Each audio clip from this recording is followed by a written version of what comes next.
did I go wrong? Raven's not much of a conversationalist, is she? We don't exactly see eye to eye to eye. Yeah, I irritate the snot out of her, too. She must have a thing against powerful men, you know?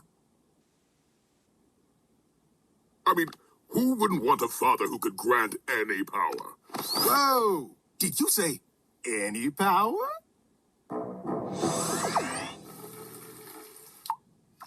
Seriously, you have no idea what a wiener my dad can be. Dude, you got it twisted. Your old man's straight up the bomb. Why are you talking like that? How are you talking like that?